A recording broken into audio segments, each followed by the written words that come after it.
જૂન મહિનાના ત્રીજા રવિવારે સમગ્ર વિશ્વમાં ફાધર્સ ડેની ઉજવણી કરવામાં આવે છે. પિતાના પ્રેમ, ત્યાગ અને સંતાનો પ્રત્યેની લાગણીને સમર્પિત આ દિવસ સુરતના ઇતિહાસમાંથી એક એવી પ્રેરણાદાયી ઘટના સામે આવી છે, જેમાં એક પિતાએ પોતાના એકના એક પુત્રના વિયોગના દુઃખને સમાજ સેવામાં પરિવર્તિત કરીને અનોખી માનવતાની મિસાલ ઊભી કરી છે. સુરતના જાણીતા પારસી સમાજ સેવક રુસ્તમજી મુંચેરજી કુકાએ વર્ષ 1912માં શહેરના શાહપુર વિસ્તારમાં પારસી ઓર્ફનેજની સ્થાપના કરી હતી. આ સંસ્થા પાછળ માત્ર દાનની જ ભાવના નહીં, પરંતુ એક પિતાના હૃદયની વ્યથા અને સંતાનના ગુમાવવાનો અસહ્ય આઘાત છુપાયેલો હતો. જોકે તેમણે તેને સમાજ સેવામાં પરિવર્તિત કર્યો. પારસી ઇતિહાસકાર અને લેખક રોહિન કરંજિયાના જણાવ્યા અનુસાર રુસ્તમજી કુકા મૂળ નાનપુરાના અથુગર મોહલ્લામાં પરિવાર સાથે રહેતા હતા. વ્યવસાયિક કારણોસર તેમને સુરત છોડીને મુંબઈ જવું પડ્યું અને તે સમયે તેમનો એકમાત્ર પુત્ર સુરતમાં જ રહ્યો હતો. દુર્ભાગ્યવશ બીમારીના કારણે તેમના પુત્રનું અવસાન થયું. કહેવાય છે કે અંતિમ ક્ષણોમાં તેની સંભાળ રાખનાર કોઈ પણ હાજર હતું નહીં અને આ ઘટનાએ રુસ્તમજી કુકાને અંદરથી હચમચાવી દીધા હતા. હું રોહિન નૌશેરવાન કરંજિયા, સુરતની પારસી ઓર્ફનેજ સાથે ગાઢ સંબંધ ધરાવનાર. એ સુરતની ઓર્ફનેજ મરહૂમ શેઠ રુસ્તમજી મંચેરજી કુકાએ સ્થાપેલી. એમનો દીકરો સુરતમાં અભ્યાસ કરતો હતો. વ્યવસાય અર્થે એવો મુંબઈ હતા. એ દરમિયાન સુરતમાં દીકરાને ગંભીર બીમારી લાગુ પડી અને કમનસીબે દીકરો ગુજર પામ્યો.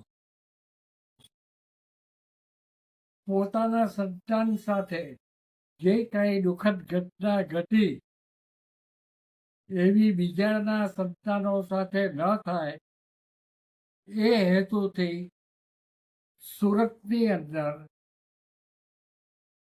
અભ્યાસ કરતા પરંતુ બહારગામ રહેતા અથવા સુરતમાં અનાથ હોય એવા બાળકો એમને પૂરતી સગવડ મળી રહે